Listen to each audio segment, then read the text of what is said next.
नमस्कार, आप देख रहे हैं रफ्तार मीडिया। मैं हूं आपके साथ रक्षंदा खान। आगे आप मेरे साथ देखेंगे उत्तराखंड की तमाम छोटी बड़ी खबरें विस्तार से, लेकिन उससे पहले नजर डालते हैं इस वक्त की हेडलाइंस पर। लोकसभा चुनाव से पहले कांग्रेस को फिर लगा झटका। भाजपा में शामिल हुए दिनेश अग्रवाल। कांग्रेस को बताया नेतृत्व विहीन पार्टी। दिनेश अग्रवाल की पार्टी छोड़ने पर कांग्रेस का तंज। कहा, रिजॉर्ट पर बुलडोजर चलने से डर के आगे भाजपा का थामा दामन। इन नेताओं की पार्टी छोड़ने से नहीं पड़ेगा कांग्रेस को फर्क। हरिद्वार लोकसभा सीट पर प्रचार प्रसार हुआ तेज। त्रिवेंद्र सिंह रावत के समर्थन में भाजपा नेता भर रहे हुकार। प्रचंड बहुमत से जीत का किया जा रहा दावा। और उत्तराखंड दौरे पर कांग्रेस की राष्ट्रीय प्रवक्ता सुप्रिया श्रीनेत। पार्टी के घोषणा पत्र को लेकर विस्तार से दी जानकारी। कांग्रेस ने अपने मैनिफेस्टो में हर वर्ग का रखा ख्याल। हेडलाइंस के बाद बुलेटिन में खबरें विस्तार से। और बात सबसे पहले कर लेते हैं उत्तराखंड भाजपा की, जहां एक तरफ लोकसभा चुनाव से पहले भाजपा का कुनबा बढ़ रहा है, तो वहीं कांग्रेस लगातार झटके पर झटके झेल रही है। और इसी क्रम में पूर्व कैबिनेट मंत्री दिनेश अग्रवाल भाजपा में शामिल हो गए। बीजेपी प्रदेश कार्यालय में भाजपा प्रदेश अध्यक्ष महेंद्र भट्ट की मौजूदगी में दिनेश अग्रवाल ने पार्टी की सदस्यता ग्रहण की। इसी मौके पर कई वर्तमान और पूर्व पार्षदों के साथ ही पंचायत प्रतिनिधियों ने भी भाजपा ज्वाइन कर ली। दिनेश अग्रवाल का कहना है कि कांग्रेस नेतृत्व विहीन हो गई है, इसलिए वो भाजपा में आए हैं। जो आज मोदी जी का नेतृत्व है, जिस तरह वो आज भारत का नेतृत्व कर रहे हैं, विश्व पटल पे भारत एक नई तरीके से चमकता हुआ दिखाई देता है। हमारे प्रदेश में हमारे युवा मुख्यमंत्री अपने सहयोगियों के साथ जिस प्रकार प्रदेश के अंदर कल्याणकारी योजनाओं से प्रदेश को आगे ले जाने का काम कर रहे हैं, उससे मुझे लगता है कि मुझे आज ऐसी पार्टी के साथ जोड़ना चाहिए जो देश की प्रगति के लिए, राज्य की प्रगति के लिए कार्य कर रहे हैं। कुल मिला के हमारे बड़े भाई की तरह हैं। पहले से हमारे संबंध तो आज भी हमारे संबंध और आगे और मजबूत हो गए। हम चिर प्रतिद्वंदी नहीं है, दो राजनीति अलग अलग दलों में थे। पार्टी ने मुझे चुनाव लड़ाया, उनको लड़ाया, हम लोग आपस में चुनाव लड़े, हमारी पार्टी जीती है, तो इसको इस रूप में देखना चाहिए। जहाँ तक हम शहर के लोग हैं, एक ही शहर में वर्षानुवर्ष हम काम कर रहे हैं। आप हमसे वरिष्ठ हैं, आपने 68 से अपना काम शुरू किया, तब मेरी आयु ही तो 7-8 साल की रही होगी, तो आप समझ सकते हैं कितने सीनियर हैं मुझसे।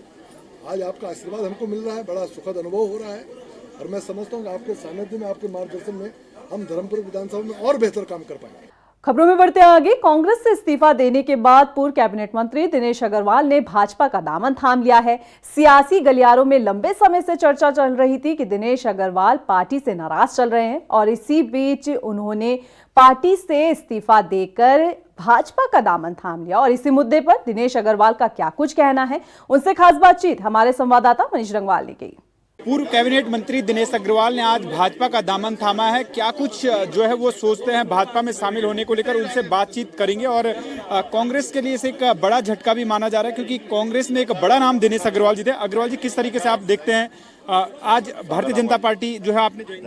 देखिए, भारतीय जनता पार्टी में जो मोदी जी का नेतृत्व है और प्रदेश में धामी जी उनके सहयोगियों का जो कार्यप्रणाली है, उससे प्रभावित होकर मैंने आज भारतीय जनता पार्टी ज्वाइन की। क्या कुछ आपको लगता है कि कांग्रेस पर आपने सवाल खड़े किए हैं कि नेता नहीं है? वास्तव में राहुल गांधी अब जो नेता बना, किसी व्यक्ति के नाम नहीं ले रहा हूँ, मैं नेतृत्व की बात कर रहा हूँ। मुझे लगता है कि कांग्रेस पार्टी में नेतृत्व विहीनता हो गई है, ये मेरी मान्यता है। क्या आपको लगता है मोदी जी से प्रभावित होकर बड़ी तादाद में जो कांग्रेस के नेता शामिल हो रहे हैं, क्या जो 2016 में आए थे वो अब आ रहे हैं? उससे किस रूप में आप देखते हैं कि 16 में आप लोग भाप नहीं पाए? नहीं, सवाल 16 और 15 का नहीं है, जब जागो तब सवेरा। पूर्व कैबिनेट मंत्री जो है वो दिनेश अग्रवाल है, जिनका साफ तौर से कहना है कि जब जागो तभी सवेरा, यानी कि अब वो कांग्रेस से भाजपा में शामिल हो गए, तो अब उनके लिए एक सवेरा है। कैमरा पर्सन मनोहर के साथ मनीष रंगवाल, रफ्तार मीडिया, देहरादून। पूर्व कैबिनेट मंत्री दिनेश अग्रवाल के भाजपा में शामिल होने के बाद से सोशल मीडिया से लेकर कांग्रेस नेता कई सवाल खड़े कर रहे हैं। कहा जा रहा है कि दिनेश अग्रवाल डर के कारण बीजेपी में शामिल हुए हैं, लेकिन दिनेश अग्रवाल का कहना है कि वो किसी प्रोपेगेंडा के तहत डरने वालों में से नहीं है। ये रिपोर्ट देखिए। पूर्व कैबिनेट मंत्री दिनेश अग्रवाल ने बीजेपी का दामन थाम लिया, जिसे कांग्रेस के लिए एक बड़ा झटका माना जा रहा है। 3 बार विधायक रहे, 2 बार कैबिनेट मंत्री रहे और पिछली बार देहरादून मेयर का चुनाव लड़े दिनेश अग्रवाल कांग्रेस के भीतर एक बड़ा नाम थे। उन्होंने कांग्रेस से इस्तीफा देकर बीजेपी का दामन थामा। खास बात यह है कि दिनेश अग्रवाल का नाम कांग्रेस के द्वारा जारी की गई स्टार प्रचारकों की सूची में शामिल था। बताया जा रहा है कि दिनेश अग्रवाल पार्टी से काफी नाराज चल रहे थे और उन्हें मनाने की कोशिश भी की गई, लेकिन वो बीजेपी में जाने का मन बना चुके थे। यही वजह है कि काफी मान मनोबल के बाद भी वो नहीं माने। अब दिनेश अग्रवाल के बीजेपी ज्वाइन करने के बाद तरह तरह के सवाल खड़े होने लगे हैं। वहीं कांग्रेस ने जो रिएक्शन दिया है वो बेहद चौंकाने वाला है। कांग्रेस के राष्ट्रीय प्रवक्ता और राष्ट्रीय सोशल मीडिया प्रभारी सुप्रिया श्रीनेत का कहना है कि अपने रिजॉर्ट पर बुलडोजर चलवाने से रोकने या अपने जमीनों को बचाने को लेकर हो सकता है दिनेश अग्रवाल बीजेपी में शामिल हो गए। मेरा अपना मानना है कि आज की विपक्ष की राजनीति करना बहुत मुश्किल है, और मुश्किल इसलिए है क्योंकि आज की विपक्ष की राजनीति आप सिर्फ बीजेपी से नहीं लड़ रहे हैं, आप बीजेपी की ट्रोल आर्मी से, उनके संगठन से, सबसे ज्यादा एजेंसियों से, मीडिया के बहुत सारे हमारे साथियों से बड़ी गंदी लड़ाई है ये। इसमें आपकी रेपुटेशन को खत्म किया जाता है, इसमें आपको गंदी गंदी गालियां दी जाती हैं। जब उन सबसे भी काम नहीं बनता तो आप पर ईडी, सीबीआई, इनकम टैक्स की रेड हो जाती है। ये लड़ाई लड़ना सबके बस की बात नहीं है। अगर आपको अपनी जमीन के मुकदमे सुलटाने हैं तो आप जरूर बीजेपी में जाइएगा। अगर आपको अपना रिजॉर्ट बुलडोजर चलवाने से बचाना है तो आप बीजेपी में जाइएगा। अगर आपको अपने लड़के का भविष्य आगे के लिए सेट करना है तो आप जरूर बीजेपी में जाइएगा। सोशल मीडिया पर भी इस तरीके के कई सवाल दिनेश अग्रवाल को लेकर उठ रहे हैं कि वो अपने रिजॉर्ट को बचाने के लिए बीजेपी में शामिल हुए, जिनका जवाब दिनेश अग्रवाल ने खुलकर दिया है। दिनेश अग्रवाल का कहना है कि वो इनकम टैक्स भरते हैं, उनके हर एक अकाउंट का रिकॉर्ड चुनाव लड़ते समय निर्वाचन आयोग के पास है। उनका कहना है कि वो इस तरीके के आरोपों से घबराने वाले नहीं हैं। जब मैं बीजेपी में सम्मिलित हुआ हूँ तो ये सोच समझ के ही सम्मिलित हुआ हूँ कि मुझे यहाँ अच्छा लगेगा, इसीलिए मैं सम्मिलित हुआ। मैंने जो धारणा बनाई कि मैं भारतीय जनता पार्टी में सम्मिलित हूँ, उसके पीछे मेरी बड़ी सफल धारणा है कि जो आज मोदी जी का नेतृत्व है, जिस तरह वो आज भारत का नेतृत्व कर रहे हैं, विश्व पटल पे भारत एक नई तरीके से चमकता हुआ दिखाई देता है। हमारे प्रदेश में हमारे युवा मुख्यमंत्री अपने सहयोगियों के साथ जिस प्रकार प्रदेश के अंदर कल्याणकारी योजनाओं से प्रदेश को आगे ले जाने का काम कर रहे हैं, उससे मुझे लगता है कि मुझे आज ऐसी पार्टी के साथ जोड़ना चाहिए जो देश की प्रगति के लिए, राज्य की प्रगति के लिए कार्य कर रहे हैं। और मैं ऐसा महसूस करता हूं कि आज कांग्रेस नेतृत्व विहीन हो गई है, और कांग्रेस में जो नेतृत्व विहीनता है वो एक बहुत बड़ा कारण है कि बहुत सारे लोगों का कांग्रेस से मोह है। कांग्रेस को एक के बाद एक बड़े झटके मिल रहे हैं। इससे पार्टी और भी ज्यादा कमजोरी महसूस करने लगी है। इसी के साथ कई गंभीर सवाल कांग्रेस के मैनेजमेंट पर भी खड़े होने लगे हैं, क्योंकि पार्टी से नाराज होकर ही नेता कांग्रेस का हाथ छोड़ बीजेपी का दामन थाम रहे हैं। रफ्तार मीडिया के लिए देहरादून से मनीष जंगवाल की रिपोर्ट। हरिद्वार लोकसभा सीट से भाजपा उम्मीदवार त्रिवेंद्र सिंह रावत का कहना है कि उन्हें हरिद्वार की जनता का पूरा समर्थन मिल रहा है और इस बार भी जनता पीएम मोदी को ही प्रधानमंत्री बनाने वाली है। उन्होंने कहा कि हरिद्वार सीट से जीत का परचम जो है वो काफी अच्छा लहरेगा, यानी कि ऐतिहासिक जीत होगी। त्रिवेंद्र सिंह रावत का क्या कुछ कहना है अपनी चुनौतियों को लेकर, उनसे खास बातचीत हमारे संवाददाता मनीष जंगवाल ने की। हरिद्वार लोकसभा सीट से जो भाजपा के उम्मीदवार हैं और पूर्व मुख्यमंत्री त्रिवेंद्र सिंह रावत जी हमारे साथ मौजूद है, किस तरीके का रिस्पांस उन्हें पब्लिक के बीच मिल रहा है? बातचीत करने के लिए हमारे साथ मौजूद है। त्रिवेंद्र जी, किस तरीके से आप देखते हैं, क्या कुछ रिस्पांस जनता के बीच मिल रहा है? लगातार आप जो है वो प्रचार प्रसार कर रहे हैं। पब्लिक का अच्छा रिस्पांस है और पब्लिक अपना मन भी बना चुकी है। ऐसा बहुत कम देखने को मिलता है कि पब्लिक अपना मन पहले ही बना ले, जिसको बोलते हैं। तो पब्लिक का मन पूरी तरह बना हुआ है। अब हमारी कोशिश ये है कि अधिकतम मतदान हो, उसके लिए पार्टी कार्यकर्ता हैं, उस काम को कर रहे हैं। प्रधानमंत्री जी का दौरा जो है वो हरिद्वार लोकसभा सीट पर फिक्स हुआ है, 11 तारीख को वो आ रहे हैं। किस तरीके से दिखते हैं हरिद्वार लोकसभा सीट को लेकर? जो माना जा रहा था कि कांग्रेस के विधायक जो है वो हरिद्वार जिले में ज़्यादा है, फोकस लग रहा है कि हरिद्वार लोकसभा सीट पर ज़्यादा है बीजेपी के जो बड़े नेता हैं। अब ऐसा है कि हरिद्वार लोकसभा में ये बात ठीक है कि भारतीय जनता पार्टी के जो विधायक हैं वो मात्र 6 विधायक हैं और 8 विधायक जो बीएसपी और कांग्रेस से संबंधित हैं। लेकिन वहाँ की पब्लिक में अब पछतावा है कि हमसे कहीं न कहीं चूक हुई है या गलती हुई है। अब वहाँ की पब्लिक भारतीय जनता पार्टी के साथ पूरी मजबूती के साथ खड़ी है। कांग्रेस को काफ़ी नुकसान आपने पहुंचाया। आज दिनेश अग्रवाल जी शामिल हो रहे हैं, उससे पहले जो कुछ नेता वहां पर भी शामिल हो गए थे, बसपा से भी कुछ लोग शामिल हुए। क्या कुछ आपको लगता है कि हरिद्वार में वास्तव में जो है वो भाजपा के प्रति जो है वो अब ज़्यादा झुकाव देखने को मिल रहा है? क्योंकि कई नेता जो है वो पिछले 1-1.5 साल में शामिल हुए हैं जब से पंचायत चुनाव हरिद्वार में हुए। निश्चित रूप से बड़ी संख्या में लोग भारतीय जनता पार्टी की तरफ आ रहे हैं और बहुत तेजी से इसमें एक वृद्धि हुई है ऐसे लोगों के आने में, और भारतीय जनता पार्टी ने उनका स्वागत किया है। हम उनको जो काम है उनको निश्चित रूप से कुछ न कुछ काम उनको दिया जाएगा ताकि वो उनकी सक्रियता बनी रहे। क्या कुछ टारगेट आप मान के चल रहे हैं? पार्टी ने 5 लाख का टारगेट रखा है कि जीतने का। पिछली बार 5 लाख से ज़्यादा वोट जो है वो केवल निशंक जी को वहाँ पर पड़े थे। तो क्या लगता है कि 5 लाख मतों का जो लक्ष्य है वो आप हासिल करेंगे जीतने को लेकर? नहीं, 5 लाख मतों का लक्ष्य नहीं है। 5 लाख से जीत का लक्ष्य है और उस पर पार्टी कार्यकर्ता एकजुट होकर काम कर रहे हैं।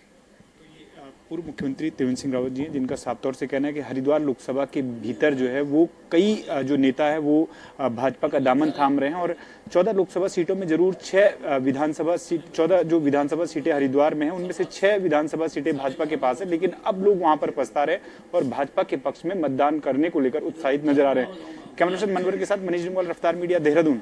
उधर भाजपा हरिद्वार सीट से प्रत्याशी त्रिवेंद्र सिंह रावत की प्रचंड बहुमत की जीत का दावा कर रही है। पार्टी के नेता जनता के बीच जाकर त्रिवेंद्र सिंह रावत के समर्थन में वोट की अपील कर रहे हैं। हरिद्वार में भाजपा के निवर्तमान जिला पंचायत अध्यक्ष किरण चौधरी ने कहा कि भाजपा उत्तराखंड में 5 लोकसभा सीट में कमल खिलाने के साथ ही देश में 400 पार सीट लाएगी। हरिद्वार लोकसभा की सबसे पहले तो हमारे पास ऐसा कैंडिडेट है जिसका किसी के पास तोड़ नहीं है। ऐसा कैंडिडेट पार्टी ने हमको दिया है जिन्होंने 4 साल तक इस प्रदेश में जीरो टॉलरेंस की सरकार बना के इस प्रदेश को आगे बढ़ाने का काम किया है। मेरे भाई, आज लोग बाग पार्टी को नहीं इसके काम कोट दे रहे हैं। आप 10 साल का काम लगा लो, पिछली कांग्रेस में पिछले 60 साल का काम लगा लो, 60 साल छोटे पड़ जाएंगे इन 10 साल के भी सामने। रुड़की पहुंचे भाजपा के राष्ट्रीय प्रवक्ता शाहनवाज हुसैन ने मुस्लिम बहुल क्षेत्र का दौरा किया और इस दौरान उन्होंने भाजपा प्रत्याशी त्रिवेंद्र सिंह रावत के समर्थन में प्रचार प्रसार किया। वहीं जनसभा को संबोधित करते हुए शाहनवाज हुसैन ने कहा कि धर्म चाहे कोई भी हो, सबका भविष्य भाजपा सरकार में ही सुरक्षित है। इस पाक महीना रमजान की मुबारकबाद देता हूँ। कल शब कदर था, आप भी जगह होंगे, हम भी जगह, शादाब भाई भी जगह। ये मत समझिए कि हम भाजपा में हैं तो शब कदर में जगते नहीं। कई लोगों को गलतफहमी हो जाती है कि कांग्रेस में चले गए तो जन्नत के दरवाजे तक पहुंचे, बीजेपी में चले गए तो गए। ये गलतफहमी मत रखिए। मजहबी मामलात अलग हैं और सियासी मामलात अलग हैं। हरिद्वार से कांग्रेस प्रत्याशी बीरेंद्र सिंह रावत के समर्थन में पूर्व मुख्यमंत्री हरीश रावत ने डोईवाला में रोड शो कर हरिद्वार लोकसभा सीट पर जीत का परचम लहराने की बात कही। हरीश रावत के इस रोड शो में बड़ी संख्या में कांग्रेसियों ने हिस्सा लिया। वहीं इस दौरान हरीश रावत ने कहा कि भाजपा शासन से जनता जो है वो परेशान हो चुकी है और बदलाव चाहती है। वहीं हरदा ने दिनेश अग्रवाल के पार्टी छोड़ने पर भी तंज कसा। परिवर्तन का मानस बनाया है लोगों ने, परिवर्तन का मूड है। लोग चाहते हैं सत्ता में परिवर्तन हो और लोग चाहते हैं कि भाजपा से प्रतिनिधित्व आप कांग्रेस के हाथ में आए। ये जनमानस का आम धारणा है, बदलाव का मन बना चुके हैं। सर आपके कुछ क्या नाराजगी? कुछ तो मजबूरियां रही होंगी, कोई यूं ही बेवफा नहीं होता, तो उनकी मजबूरियां उनको मुबारक हों और जहां हैं जितना यहाँ पाया, जितना मान सम्मान कांग्रेस ने दिया उससे कुछ ज्यादा पाए। कांग्रेस की राष्ट्रीय प्रवक्ता सुप्रिया श्रीनेत ने रविवार को पार्टी के प्रदेश कार्यालय में उत्तराखंड में लोकसभा चुनाव के लिए पार्टी का घोषणा पत्र जारी किया। उन्होंने कहा कि ये न्याय पत्र पार्टी के राष्ट्रीय अध्यक्ष राहुल गांधी की भारत जोड़ो यात्रा और न्याय यात्रा में मिले जनता के जो फीडबैक है उनके आधार पर तैयार किया गया है। युवाओं, महिलाओं, किसानों और श्रमिकों के साथ ही समाज के वंचित वर्गों के 5 न्याय और 25 वारंटी का वायदा इसमें किया गया है। 12 अप्रैल को लोहाघाट में केंद्रीय रक्षा मंत्री राजनाथ सिंह का प्रस्तावित दौरा तय है, जिसको लेकर भाजपा पदाधिकारी और कार्यकर्ताओं ने तैयारी शुरू कर दी है। भाजपा नेताओं का कहना है कि लोहाघाट में रक्षा मंत्री राजनाथ सिंह का एक विशाल जनसभा का आयोजन किया जा रहा है, जिसमें वो बड़ी संख्या में लोगों को संबोधित करेंगे। वहीं उन्होंने उम्मीद जताई है कि इस जनसभा में ज्यादा से ज्यादा लोग शामिल होंगे। वहीं केंद्रीय मंत्री बीजेपी प्रत्याशियों के समर्थन में वोट की अपील करेंगे। सब लोग भारतीय जनता पार्टी का प्रत्येक कार्यकर्ता, वैसे भी हम चुनावी मोड में लगातार सारी हमारी टीमें क्षेत्रों में निकल ली हैं, लेकिन विशेषकर 12 तारीख को हमारे केंद्रीय रक्षा मंत्री जी का जो कार्यक्रम है वो बड़े दिव्य और भव्य रूप से उसका आयोजन, सारे कार्यकर्ता उसमें लगे हुए हैं। हमारे पूरे जिले के कार्यकर्ता उसमें प्रतिभाग करेंगे और हमारी जो प्रबंध समिति की टोली है वो प्रत्येक मंडलों में संपर्क करके वहाँ से भीड़ की चिंता करेगी। 19 अप्रैल को होने वाले मतदान को लेकर नैनीताल जिला निर्वाचन विभाग कार्मिकों को दूसरे चरण में प्रशिक्षण दे रहा है। हल्द्वानी के मुक्त विश्वविद्यालय सभागार और राजकीय मेडिकल कॉलेज सभागार में 2-2 विधानसभा वार मास्टर ट्रेनिंग कार्मिकों को दी गई है, जिसमें ईवीएम का परीक्षण दिया गया है। जिला निर्वाचन अधिकारी पन्ना सिंह ने बताया कि निर्वाचन संबंधित सभी तैयारी पूरी कर ली गई है। अभी कर्मचारियों के सेकेंड रैंडमाइजेशन के बाद उनकी जो द्वितीय ट्रेनिंग होती है वो चल रही है 2 दिन से। उसमें ईवीएम का भी व्यवहारिक प्रशिक्षण कर्मचारियों को दिया जा रहा है और जो तैयारी सैद्धांतिक जो ट्रेनिंग होती है वो भी दी जा रही है। इसके साथ जो उनको हैंड्स ऑन कराया जाता है ईवीएम मशीन का, जिसमें उसको ऑन करना है या प्लग इन करना है, ये सारी चीज़ें भी करवाकर हाथ से वो पूरी टीम को सिखाई जा रही हैं। लोकसभा चुनाव के मद्देनजर पुलिस प्रशासन एक्टिव मोड पर है। अल्मोड़ा के सभी थाना क्षेत्र के प्रवेश मार्गों पर पुलिस सघन चेक इन अभियान चला रही है। रविवार को पुलिस और एसएसटी की टीम ने संयुक्त कार्यवाही करते हुए कार्यवाही की, जिसमें वाहनों से लाखों रुपए की नकदी बरामद की गई। वाहन चालकों द्वारा संबंधित नकदी के प्रमाण पत्र नहीं दिए जाने पर वैधानिक कार्यवाही की गई। नानकमत्ता गुरुद्वारा साहिब के डेरा कार सेवक प्रमुख बाबा तरसेम सिंह हत्याकांड मामले में बता दें कि 3 आरोपियों को पुलिस ने गिरफ्तार कर लिया है। ये तीनों आरोपी शूटरों को हथियार और पैसा मुहैया कराने में शामिल थे, जिन्हें अब गिरफ्तार कर लिया गया है। वहीं इस पूरे मामले में अभी तक 7 आरोपियों को गिरफ्तार कर लिया गया है। वहीं हत्या को अंजाम देने वाले शूटर अब भी फरार हैं। आपको बता दें कि पुलिस ने इन आरोपियों के खिलाफ में 1 लाख रुपए का इनाम घोषित किया हुआ है। और आज इसी इन्वेस्टिगेशन में कड़ी से कड़ी मिलाते सीसीटीवी के माध्यम से हमने पूरी घटना को ट्रेस किया है और इसमें मुख्य रूप से षड्यंत्रकारी में शामिल हुए जो शूटर्स को विभिन्न प्रकार के संसाधन उपलब्ध कराने वाले एक और षड्यंत्रकारी जो पिछले 3 महीने से इस षड्यंत्र में शामिल था, वो है प्रगट सिंह, उसको अरेस्ट कर लिया गया है। और जो शूटर्स को वेपन दिलाने वाले 2 लोग जो जसपाल और सोनू गिल, इन दोनों को भी हमने सीसीटीवी के माध्यम से ट्रेस करते हुए जो 17 मार्च को ही इनको वेपन उपलब्ध कराया गया था, इन दोनों द्वारा अवगत कराना चाहूंगा। सोनू और जसपाल हार्डकोर क्रिमिनल्स हैं जिनके ऊपर मर्डर की मल्टीपल मुकदमे हैं। ये जसपाल के ऊपर का तीसरा मर्डर का मुकदमा। लक्सर के मुख्याली खुर्द गांव में बीते दिनों हुई हत्या का पुलिस ने खुलासा किया। पुलिस ने हत्याकांड में शामिल 2 आरोपियों को गिरफ्तार किया। लक्सर कोतवाली पहुंचे एसएसपी परमेंद्र सिंह डोभाल ने बताया कि दोनों आरोपियों ने अपना जुर्म कबूल कर लिया है। आरोपियों ने बताया कि मृतक उनके साथ सट्टा खेलता था। पैसे के लेन देन के चलते आरोपियों ने उसे मौत के घाट उतार दिया। द्वारा एक मुकदमा लिखवाया गया था जिसमें 4 लोगों का वास्तव नामजद किया गया था कि उसका जो भतीजा है साकिब, उसकी हत्या 4 लोगों के द्वारा की गई है। पुलिस के द्वारा मौके पर जाके और घटनाक्रम का और जब विवेचना की गई उसमें प्रकाश में आया कि साकिब अपने 3-4 दोस्तों के साथ वहाँ पर मौजूद था। उसमें 2 लोगों के और साथ था जो ऑनलाइन सट्टा वहाँ पर खेल रहे थे। उसमें जब इसके द्वारा पैसे जीते गए उसमें इनका आपस में विवाद होने पर दोनों अभियुक्तों ने राकिब और उसके साथ ही एक और था, उनके द्वारा इसकी हत्या करी गई गुलशेर में। तो पुलिस ने दोनों ही अभियुक्तों को अरेस्ट किया है और जल्दी ही इनको न्यायालय में हम लोग को लेकर परीक्षा में भेज रहे हैं। अभी के लिए फिलहाल इतना ही, मुझे दे इजाजत। लेकिन चलते चलते नजर डालते इस वक्त की हेडलाइंस पर। लोकसभा चुनाव से पहले कांग्रेस को फिर लगा झटका। भाजपा में शामिल हुए दिनेश अग्रवाल, कांग्रेस को बताया नेतृत्व विहीन पार्टी। दिनेश अग्रवाल की पार्टी छोड़ने पर कांग्रेस का तंज, कहा रिजॉर्ट पर बुलडोजर चलने से डर के आगे भाजपा का थामा दामन। इन नेताओं की पार्टी छोड़ने से नहीं पड़ेगा कांग्रेस को फर्क। हरिद्वार लोकसभा सीट पर प्रचार प्रसार हुआ तेज। त्रिवेंद्र सिंह रावत के समर्थन में भाजपा नेता भर रहे हुकार। प्रचंड बहुमत से जीत का किया जा रहा दावा।